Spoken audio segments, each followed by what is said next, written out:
Welcome to S P smart hybrid competitive schooling system.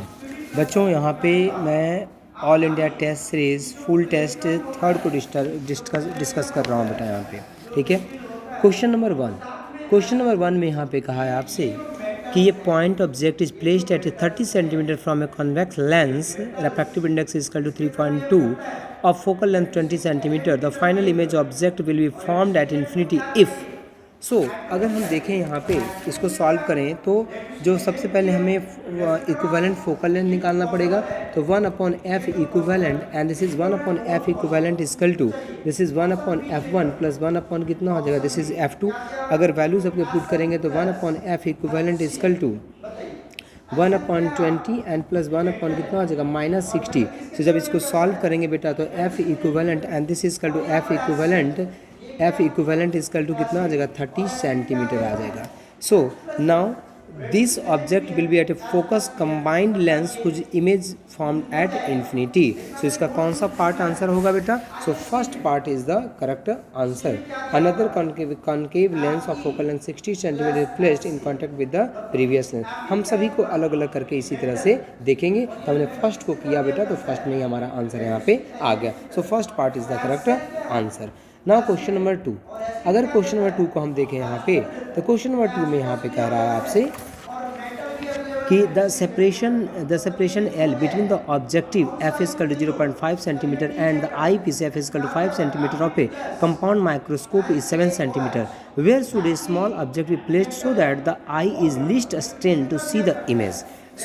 अगर इसको हम देखें तो the eye is least strain, the final image is formed at infinity. Final image कहाँ पे form होता है? इन्फिनिटी पे। So total length equal to हो जाएगा, this is equal to V0 and plus this is equal to FE।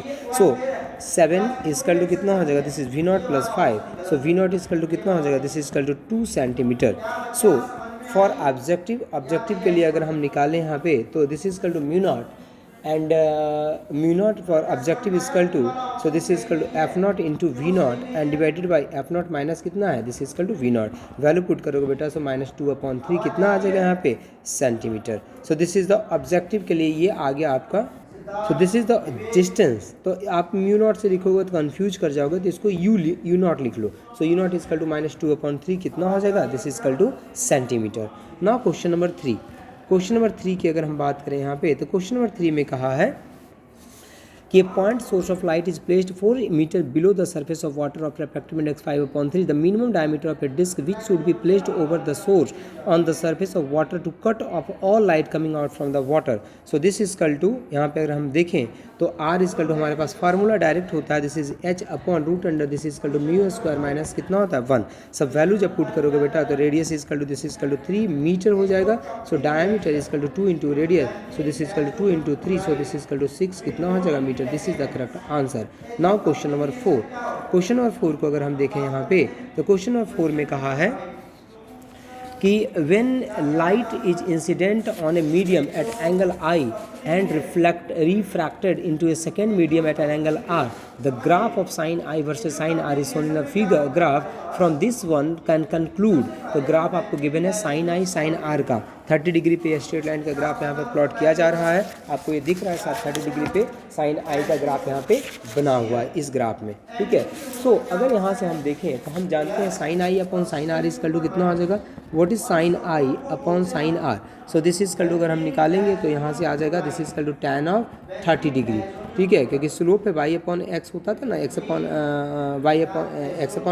तो वही हमने निकाला यहाँ पे। सो दिस इज 1 कितना हो जाएगा, this is equal to √30। So this is equal to 1 into this is sine I is equal to √3 into कितना हो जाएगा, this is equal to sine of R। सो अगर यहाँ से हम देखें, so this is equal to ये हो जाएगा, this is equal to mu one into this is equal to sine I is equal to this is mu two into कितना हो जाएगा, this is sine R। So this is equal to mu one is equal to 1 हो जाएगा and this is mu two is equal to कितना हो जाएगा, √3 हो जाएगा। सो यहाँ से this is equal to mu two upon mu one and this is equal to हो जाएगा √3। So this is equal to v1 upon v2 and this is equal to कितना हो जाएगा, 3 हो जाएगा।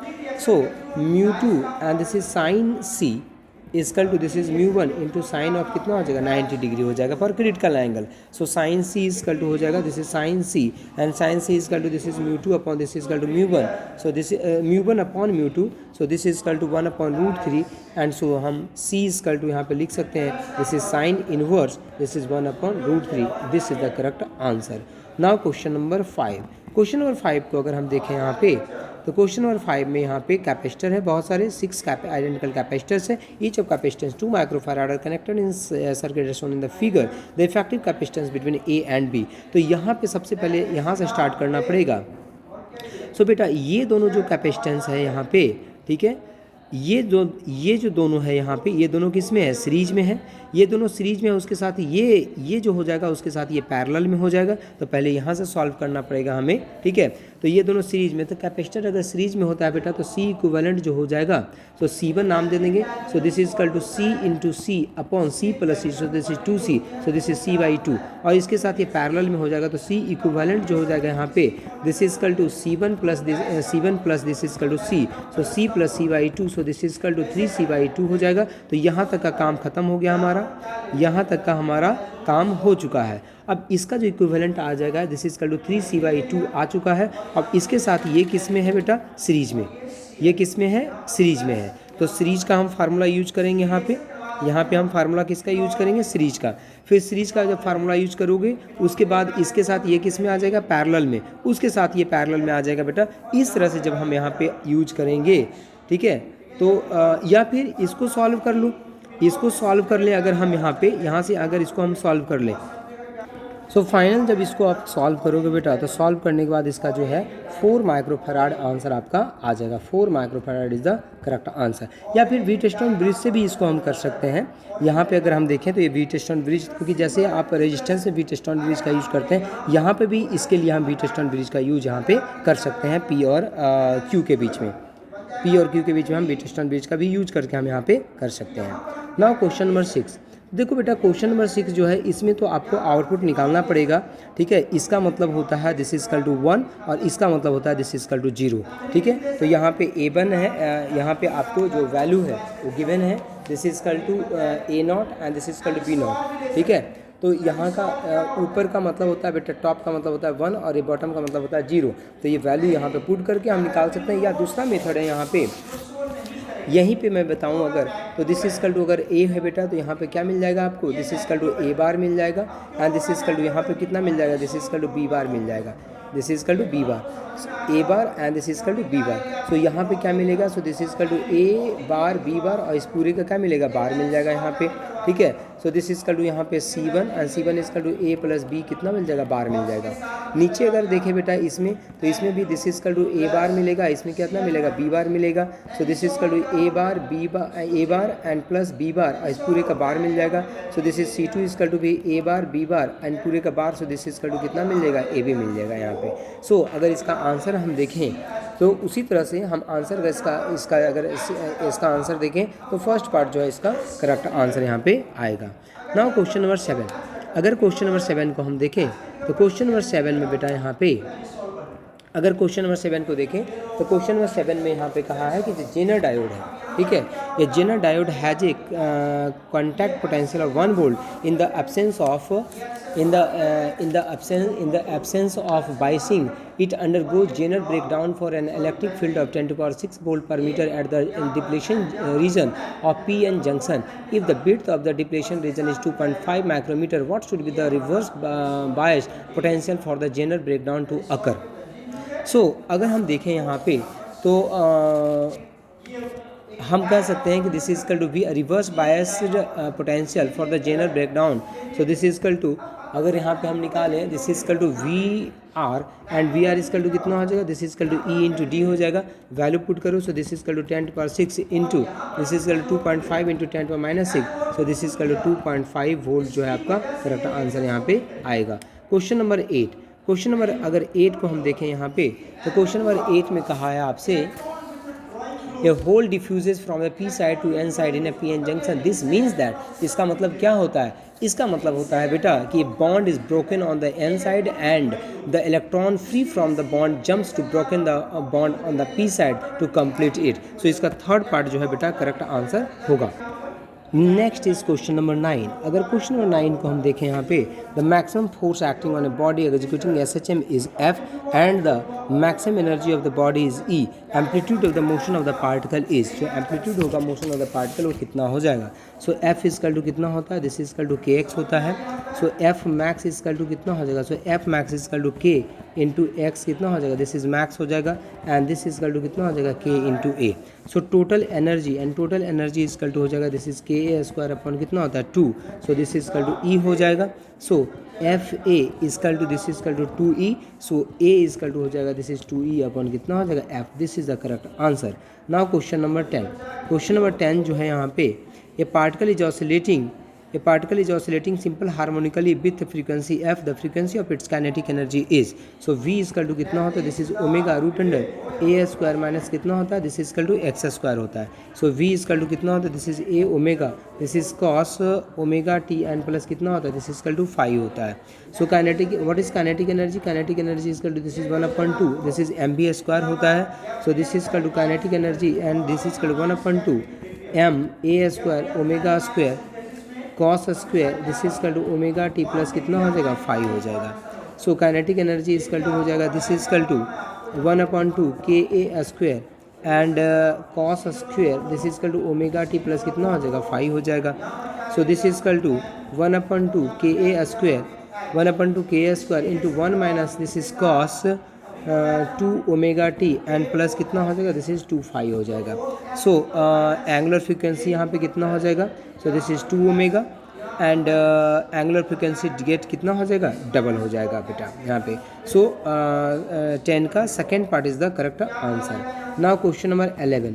Question number 11, the variation of electric field vector from centre of a charge conducting a sphere of radius R correctly shown in the graph is. So conducting sphere जो होता है electric field इन side में कितना होता है, this is equal to 0, और outside में जो होता है electric field this is outside and this is equal to K Q upon कितना होता है, this is equal to R square.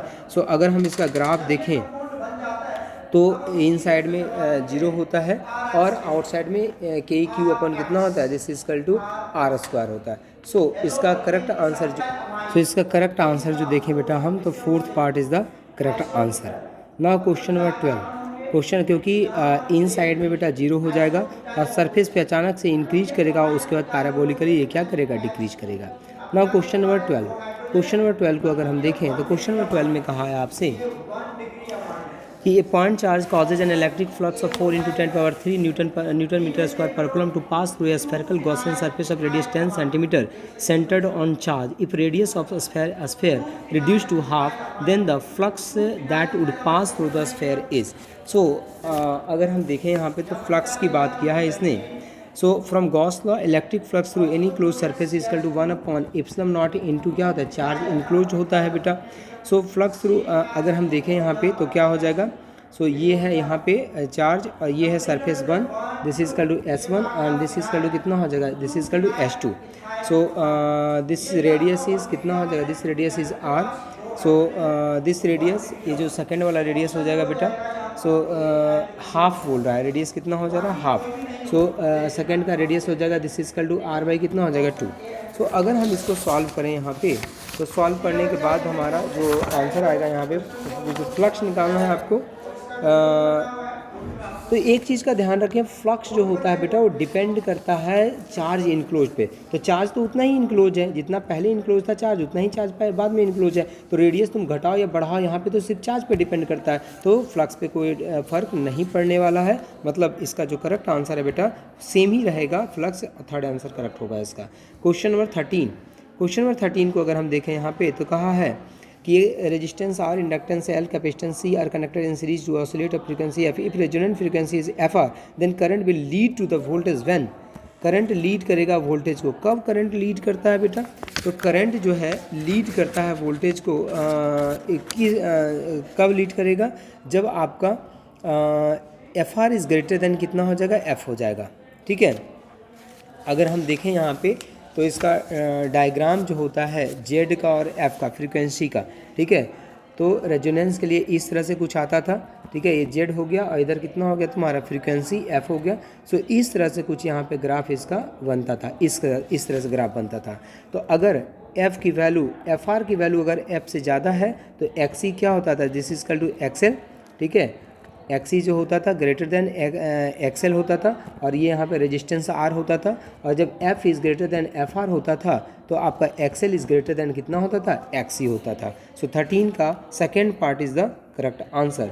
Now question number 14, question number 14 को अगर हम देखें तो इसमें कहा है if v is the speed, r is the radius and g is the acceleration due to gravity, which of the following is dimensionless. कौन सा यहाँ पे डायमेंशनलेस है, तो V square upon R G को अगर सॉल्व करोगे बेटा, क्योंकि V square upon R G जो है बेटा वो डायमेंशनलेस आ जाएगा, क्योंकि tan थीटा हम लोग फ्रिक्शन में पढ़ते थे इस तरह का कि जो वेलोसिटी होता है V square is equal to R G tan theta होता है, tan theta is equal to V square R G होता है। Tan theta is dimensionless, so V square upon R G जो होगा बेटा, V square upon R G वो dimensionless होगा, क्योंकि इधर वैल्यू पुट करो एल टी माइनस वन का whole square divided by L into G का हो जाएगा L T minus two, solve करोगे तो इसकी वैल्यू 1 आ जाएगी। So this is dimensionless. Question number 15, question number 15 में कहा है कि in a vernier calliper of least count 0.01 millimetre and zero error this the reading of the diameter of the sphere on the main scale is 6 millimetre and fifth division of the vernier scale coincide with one of the main scale division the correct diameter is. So reading कितना हो जाएगा बेटा, so reading is equal to main scale reading and plus this is equal to vernier scale reading into कौन सा coinciding division है minus and this is equal to आपका error. So this is equal to हो जाएगा 6 millimetre and plus 5 into 0.1, so this is equal to कितना हो जाएगा millimetre and minus into minus 0.3 millimetre. So इसको सबको सॉल्व करेंगे बेटा तो यहाँ पे 6.8 क्या आ जाएगा millimetre, this is the correct answer. Now question number 16, question number 16 को अगर हम देखें तो क्वेश्चन नंबर 16 में यहाँ पे कहा है कि force F acceleration A time T are consider to be the fundamental quantities then the dimension formula of surface tension is. तो सरफेस टेंशन का जो डायमेंशन फार्मूला होता है बेटा, यहाँ पे हम ऐसे निकालते हैं कि surface tension is directly proportional to force का power A, surface tension is directly proportional to acceleration का power B and surface tension is directly time का पावर सी। तीनों को कंबाइन करेंगे बेटा तो F is S is directly proportional to F का power A का power B and T to power C and S equal to K constant F का power A के power B and T to power C हो जाएगा। This is equation number 1। Surface tension is equal to होता है force upon length, so this is equal to M T minus 2 and L के power कितना हो जाएगा 0 and this is equal to के, force is equal to M L T minus 2 and power कितना हो जाएगा ए, और ए क्या है यहाँ पे, A is the acceleration, so this is L T minus 2, power हो जाएगा B and time T, T के पावर हो जाएगा सी। अब यहाँ से हम इक्वेट करेंगे और इक्वेट करने के बाद बेटा यहाँ पे हम वैल्यू सबकी निकालेंगे, ठीक है, हम सबकी यहाँ पे वैल्यू निकालेंगे। तो आप अगर वैल्यू निकालो तो आप देखोगे कि ए इजकल टू यहाँ पे ए की जो वैल्यू है, ए की जो वैल्यू है बेटा वो आ जाएगा 1 एंड जो बी की वैल्यू है दिस इजकल टू -1 और सी जो है बेटा उसकी वैल्यू -2 आ जाएगा। इसकी वैल्यू इक्वेशन 1 में पुट कीजिए तो surface tension S is equal to K F A to power -1 और टी टू पावर -2, आपका ये आंसर यहाँ पे आ जाएगा। सो third part is the correct answer. Now question number 17, question number 17 में अगर देखो यहाँ पे तो क्वेश्चन नंबर 17 में कह रहा है यहाँ पे कि the ratio of contribution made by the electric field and magnetic field component to the intensity of an electromagnetic waves is. So जो दोनों का कंट्रीब्यूशन जो होता है बेटा वो सेम होता है। 17 का third part is the correct answer. Electric field contribution and magnetic field contribution जो होता है बेटा दोनों क्या होता है, इक्वल होता है। So answer is 1:1। Now question number 18, a wire is stage by 30 centimetre 30%, what is the percentage change in its resistance. R is equal to होता है बेटा rho L upon A, length में इंक्रीमेंट बोला है, एरिया का बारे में इंफॉर्मेशन नहीं है। So this is rho L square upon volume लिखेंगे। So this is delta R upon R is equal to 2, this is delta L upon L हो जाएगा। So this is equal to delta R upon R into 100% is equal to 2 delta L upon L into 100%। So this is 2 into कितना हो जाएगा 30%। So this is equal to 30%। 30% is the correct answer. 30% जो है आपका क्या आ जाएगा, करेक्ट आंसर आ जाएगा 30%। सो 30% is the correct answer. Now question number 19, question number 19 जो है तुम्हारा यहाँ पे क्वेश्चन नंबर 19 में है एक सर्किट गिवन है यहाँ पे, ठीक है, और in the circuit shown in the figure the galvanometer G shows 0 deflection if the batteries A and B have negligible internal resistance, the value of resistance R will be। R की value जो होगी वो कितनी होगी। सो अगर हम यहाँ पे देखें तो I into I into this is equal to 500, so this is equal to 12 minus 2, so this is equal to कितना हो जाएगा 10 volt. So I is equal to अगर फाइंड करेंगे तो this is equal to 20 milli ampere आ जाएगा। And हम जानते हैं I into R is equal to कितना है 2, so R is equal to this is equal to 2 upon I is equal to 20 into 10 पर minus 3, so this is equal to यहाँ पे हो जाएगा 100 कितना हो जाएगा ohm. This is the correct answer. Now question number 20, अगर क्वेश्चन नंबर 20 को हम देखें यहाँ पे, तो क्वेश्चन नंबर 20 में यहाँ पे कह रहा है, क्वेश्चन नंबर 20 में यहाँ पे कह रहा है, a galvanometer has a resistance of 20 ohm and reads full scale when 0.2 volt is applied across it. To convert it into a 10 ammeter, the galvanometer coil should have, क्या होना चाहिए। सो अगर हम यहाँ से सॉल्व करें, so this is equal to I G and I G is equal to this is equal to 0.2 upon 20, so this is equal to जाएगा 0.01 ampere. So required shunt is equal to S is equal to कितना होता है, this is I G into G upon कितना हो जाएगा I minus कितना हो जाएगा I G. So S is equal to अगर सबकी वैल्यू पुट करोगे तो 0.02, this is equal to ohm and this is the correct answer. Now question number 21, question number 21 को अगर हम देखें यहाँ पे, तो क्वेश्चन नंबर 21 में कह रहा है कि an elevator of cabin height 1.2 metre start ascending with acceleration of 2 metre पर second square, 1.2 meter 2 meter start ascending with acceleration of 2 meter per second square. 1 second after the start, a loose bolt start falling from the ceiling. The time after which bolt will hit the floor of elevator is, ठीक है। सो अगर हम यहाँ पे देखें तो time t जो है बेटा यहाँ पे हमारे पास आ जाएगा ये formula t is equal to, so apply the relative motion हम यूज़ करेंगे यहाँ पे। So t is equal to root under this is equal to 2h and divided by a relative, so this is equal to T is equal to यहाँ पे हो जाएगा this is equal to root under 2 into this is 1.2 divided by 10 plus कितना हो जाएगा 2, so this is equal to यहाँ पे root under 2.4 upon 12, so this is equal to root under 0.2, so this is equal to 1 upon root under 5 and this is the correct answer. Now question number 22, अगर question number 22 को हम solve करें तो body is dropped under gravity, the ratio of distance covered by the body in the first and the 6th second of motion is, so initial velocity is equal to कितना 0, acceleration due to acceleration is equal to acceleration due to gravity, so S जो है बेटा 0 to first second and this is equal to 0 plus 1/2 G into T 1 इसका whole square, so this is equal to ji by 2 आ गया।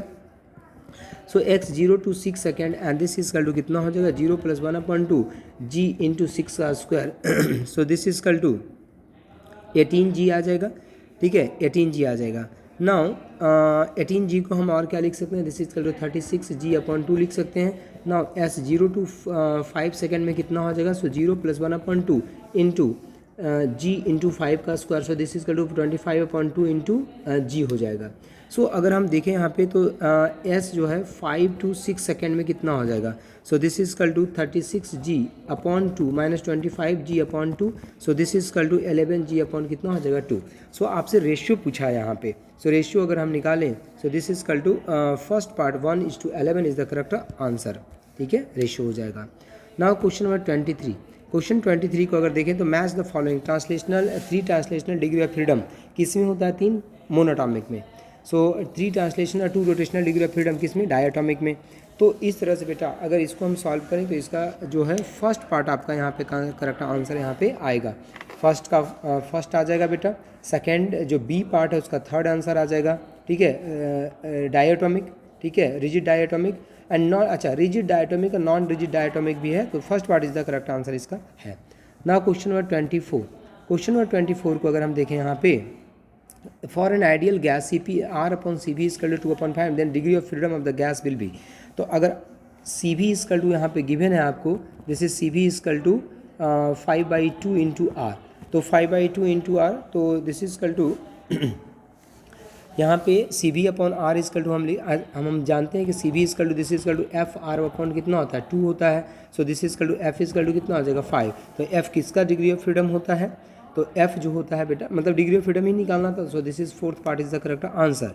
Now question number 25, question number 25 में कह रहा है consider the following statement with increase in temperature viscosity of gas increases with decrease in temperature viscosity of liquid increases, ठीक है gases और liquid के बारे में यहाँ पे इंफॉर्मेशन आपको दिया हुआ है। कि टेम्परेचर इंक्रीज कराने से और टेम्परेचर डिक्रीज कराने से, टेम्परेचर अगर इंक्रीज करवाएंगे टेम्परेचर डिक्रीज करवाएंगे तो उससे क्या होगा। सो इसका हम देखें तो आंसर जो है बेटा थर्ड पार्ट है, both A and B correct statement है, दोनों करेक्ट है बेटा। अगर टेम्परेचर इंक्रीज करवाएंगे तो विस्कोसिटी ऑफ गैस इंक्रीज करेगा, अगर टेम्परेचर डिक्रीज करवाएंगे तो विस्कोसिटी ऑफ लिक्विड इंक्रीज करेगा बेटा। तो both A and B are correct answer. Now question number 26। अगर क्वेश्चन नंबर 26 को देखें यहाँ पे, तो क्वेश्चन नंबर 26 में कह रहा है आपसे, क्वेश्चन नंबर 26 में यहाँ पे कह रहा है आपसे कि a nucleus rupture into two nuclear path which have their velocity ratio equal to 2:1. What will be the ratio of their nuclear size? Nuclear size जो है उसका रेशियो यहाँ पे कितना हो जाएगा। तो अगर हम देखें तो मोमेंटम कंजर्व हो जाएगा बेटा। So this is equal to m1 mi and this is equal to, या m1 v1 लिख लो, m1 v1 is equal to, this is equal to m2 कितना हो जाएगा v2। So this is equal to m1 upon m2 and this is equal to v1 upon कितना हो जाएगा, this is equal to v2। So अगर हम देखें यहाँ पे तो r1 का होल क्यूब अपॉन r2 का whole cube and this is equal to v2 upon कितना होता है, v1 होता है। So this is equal to r1 upon r2 is equal to v2 upon v1 का कितना हो जाएगा, पावर 1/3 हो जाएगा। सो अगर वैल्यू पुट करते हैं तो 2 कितना हो जाएगा, 1:2 का कितना हो जाएगा, 1:2 का v2 अपॉन v1 है ना, हाँ, तो 1:2 यहाँ पे आ जाएगा, 1:2 का पावर कितना, 1/3। So this is equal to second part is the correct answer. Now question number 27। अगर क्वेश्चन नंबर 27 को हम देखें तो 27 में कहा है coil of 50 turns and 4 centimetre radius carries 2 ampere current, then magnetic field at its centre is. Magnetic field centre पे कितना हो जाएगा, तो दिस इज मी B is equal to mu naught I upon this is equal to 2 into R into N turn है तो N आ जाएगा। सबकी वैल्यू पुट करोगे तो 1.57 इंटू 10 टू पावर, इसका जो आंसर आ जाएगा 1.57 इंटू 10 पावर माइनस कितना आ जाएगा, 3 टेस्ला आ जाएगा। This is the correct answer. Now question number 28। अगर क्वेश्चन नंबर 28 को हम देखें तो क्वेश्चन नंबर 28 में कहा है ए charge particle of charge q is moving in a circle of radius r with uniform speed v. The associated magnetic moment mu is given by. So this is equal to magnetic moment upon angular momentum is equal to q upon कितना हो जाएगा, this is equal to 2m and this is equal to mu upon कितना हो जाएगा, this is equal to l हो जाएगा। So l is equal to और क्या होता है बेटा, this is equal to r cross p होता है, l is equal to and this is equal to हम और लिख सकते हैं इसको r cross this is equal to कितना लिख सकते हैं, mb। So what is L, so इसका मैग्नीट्यूड देखें तो this is M V R बेटा। So this is equal to mu, so mu का magnitude mu and this is equal to Q V R upon कितना हो जाएगा, this is 2। This is the correct answer. Now question number 29। अगर question number 29 को हम देखें यहाँ पे, क्वेश्चन नंबर 29 में कहा है यहाँ पे कि 4 identical metal rods are connected as shown in the figure. Assume there is no heat loss through side walls of the rods and no radiation loss. The junction temperature in the steady state is. Junction temperature आपसे यहाँ का temperature आपसे पूछा है। So what is junction temperature, so junction temperature T is equal to this is equal to T1 plus this is equal to T2 plus this is equal to T3 plus this is equal to T4 and divided by कितना हो जाएगा 4। सो अगर हम सब call यहाँ पे देखें तो 10 plus 40 plus 20 plus 30 and divided by कितना हो जाएगा 4। So this is equal to 40 10 50 50 so 100 upon 4। So this is equal to 25 degree Celsius is the correct answer. So third part जो है इसका करेक्ट आंसर है। Now question number 30। Question number 30 को अगर देखें यहाँ पे तो लिखा हुआ if earth is suppose to be a sphere of radius r and g dash is the value of acceleration due to gravity at latitude of 30 degree and g the pole, then the value of g minus G R is. So हम जानते हैं g dash is equal to g minus R omega square, this is equal to cos square lambda होता है। So lambda is equal to 30 degree. So what is g dash, तो g dash is equal to g minus this is R omega square, this is equal to cos square 30 degree. So what is g dash, तो g dash में सबकी value put करेंगे। सो यहाँ से आ जाएगा g dash is equal to g minus this is R omega square into cos 30, cos 30 is equal to this is equal to √3/2 का कितना हो जाएगा, होल स्क्वायर हो जाएगा। So this is g dash minus g, this is g dash, या तो g minus g dash लिख दो इसको आप यहाँ पे g माइनस जी डैश, तो g minus G dash is equal to कितना हो जाएगा, so this is equal to R omega square, so this is equal to 3/, कितना हो जाएगा 4। So this is g minus G dash and this is equal to 3/4 into R into कितना हो जाएगा, this is equal to omega square हो जाएगा। This is the correct answer. Now question number 31। तो question number अगर 31 को हम देखें तो क्वेश्चन नंबर 31 कह रहा है यहाँ पे The escape velocity of a body on an imaginary planet which has half the radius of Earth and double the average density of Earth is VE is the escape velocity on the Earth. ठीक है. सो अगर हम यहाँ पे calculate देखें इसको तो escape velocity VE is equal to root under this is equal to 2gm upon this is equal to कितना हो जाएगा r हो जाएगा. So this is equal to m और m is equal to rho into this is equal to 4/3 this is equal to pi and r cube हो जाएगा. So this is equal to VE and V is equal to root under 2g rho 4 pi upon 3 and this is equal to r square हो जाएगा. So VE is directly proportional to कितना हो जाएगा root under this is equal to rho r कितना हो जाएगा square हो जाएगा. So VE dash upon what is VE dash upon VE तो VE dash upon VE is equal to हो जाएगा this is equal to root under 2 rho into this is r/2 का whole square divided by this is equal rho r square. सो इसको जब solve करोगे तो यहाँ पे सॉल्व करने के बाद 1/√2 आएगा. So this is equal to VE dash and this is equal to VE upon कितना हो जाएगा root under 2. This is the correct answer. Now question number 32. अगर क्वेश्चन नंबर 32 को हम देखें तो question number 32 is equal to an engine lift 90 ton of coal per hour from a mine whose depth is 200 metre. The power of the engine is power of the engine जो होगा कितना हो जाएगा. तो average power is equal to total work done upon total time taken होता है. So time जो mass हो गया total 90 ton. So mass is equal to 90 ton का मतलब हो गया 90 into 1000 this is equal to kg. तो टोटल इतना kg हो गया. हाइट इजकल टू है दिस इजकल टू 200 कितना है मीटर. सो टाइम हो जाएगा total 1 hour. So this is equal to 3600 कितना हो जाएगा सेकेंड. सो अगर हम पावर निकालें यहाँ पे so average power and this is equal to mgh upon time taken. So this is equal to सब वैल्यू जब पुट करोगे तो यहाँ पे 49 किलोवाट के करीब में आंसर आपका आएगा. नाउ क्वेश्चन नंबर 32 के बाद 33 से बेटा हम नेक्स्ट वीडियो में सॉल्व करेंगे.